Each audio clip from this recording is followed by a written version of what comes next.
Well, it's the 10th day of Christmas. Today we're going to be covering Hermit Yokai, or better suited for their name, Yosenju.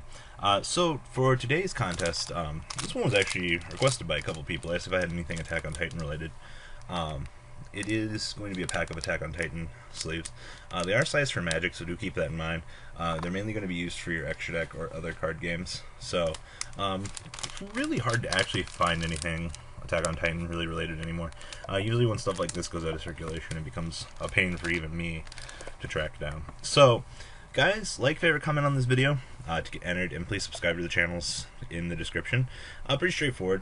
The winner for yesterday's deck box will be in the description somewhere. Probably going to do some more deck boxes. I have a couple of bigger ones that aren't double deck boxes that we'll give away. Going to do a little bit of store credit for my own store, probably for a couple of days, and then going to do 2 boxes around Christmas and Christmas Eve for the 25 days of Christmas. So just some things for you guys to look forward to. I need some water. So, Yosenju. To give you guys the best result I could, I went and visited the discussion thread on Pojo. Read back a couple of pages. They were talking about Macrocosmos and Dimensional Fissure being main decked for maximum trolling. I saw this list. I figured I'd grab it. I don't remember the person's name who I stole it from, but it is on the thread. So, thanks to the Hermit Yokai thread on Pojo, we have this deck list for today. The deck looks like it's very straightforward anti-meta. Looking through a majority of all the deck list, really straightforward. The only thing that I saw the thread questioning was Valor, and I understand why. They're kind of debating if Valor will really be played next format, but this person's main use for Valor was Trishula. Seems pretty straightforward. So, Hermit Yokai. What is the secret of them? Well, Kamatichi or Kamen Itachi.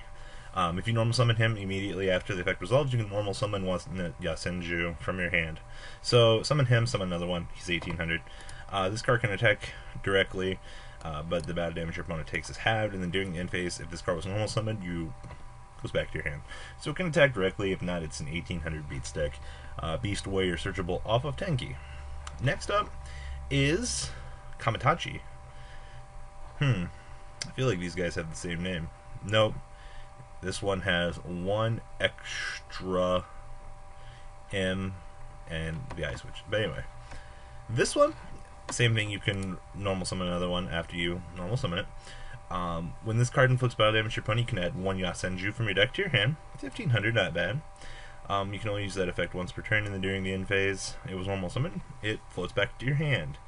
So, not bad. The next one is the, looks like Field Driver guy.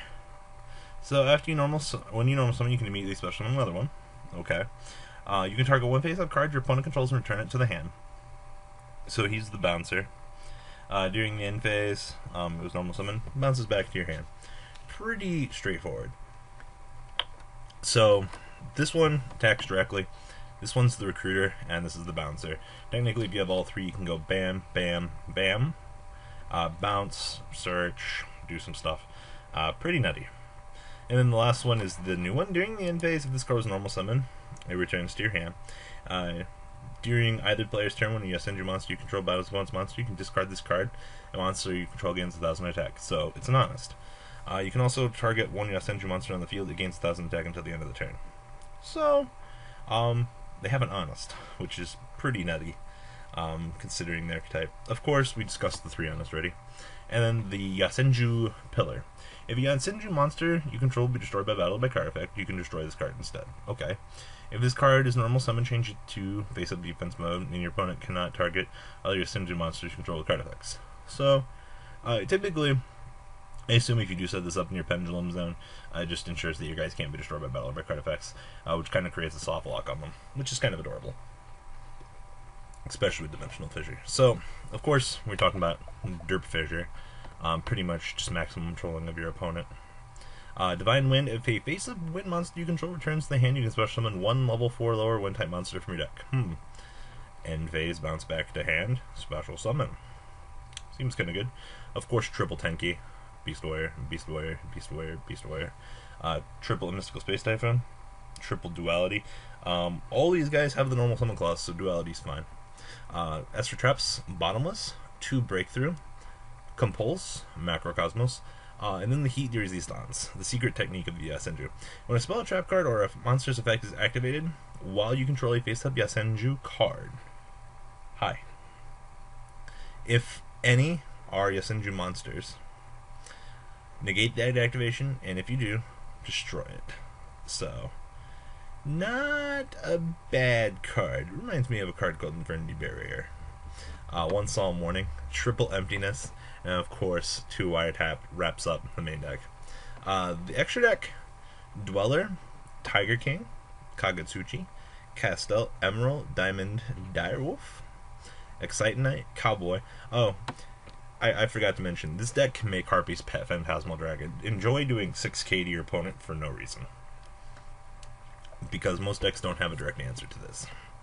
Chidori, 101, Ragna, 106 Giant Hand, Rhapsody, and Crazy Box. I remember my stories I've been told throughout the days when Harpies were relatively decent about how many people were just like, oh, I lose when Phantasmal Dragon hits the board.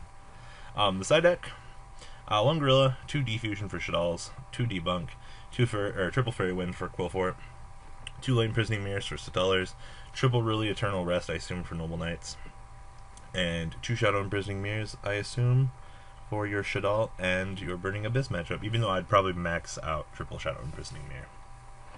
You do have outs in your main deck to make your Burning Abyss matchup a little bit easier, but still seems pretty lackluster. So, this is the Yosenju deck profile. Anti-meta at that. There's a lot of different ways to play this deck. I actually really do like this list. Being a stun control player for the longest time in this game, I thought that this was probably the best list to relate back to me, and I feel like a lot of the anti-meta players will probably change a lot of the side deck. Some of the things I mentioned before, I definitely feel that this is one of the best ways to go about playing this deck. So guys, please leave a comment down below for the 10th day of Christmas. I'm still looking to hear some more deck profile suggestions. Yes, I do know that Evil Swarm is on the list. The same guy's been commenting every day wanting an Evil Swarm list. I will get it for you. Do not worry. I'm just waiting on the ban list before I talk about that particular list in general. So guys, leave a comment down below. Tell me what you guys think, and I'm out. I hope you guys enjoyed this video. Please thumbs up this video to show your support, and please check out Vanguard 40 for Cardfight Vanguard, M-Kohl Games for miscellaneous trading card games, and No Limit Gaming for a brand new series of Yu-Gi-Oh videos. Thanks for watching.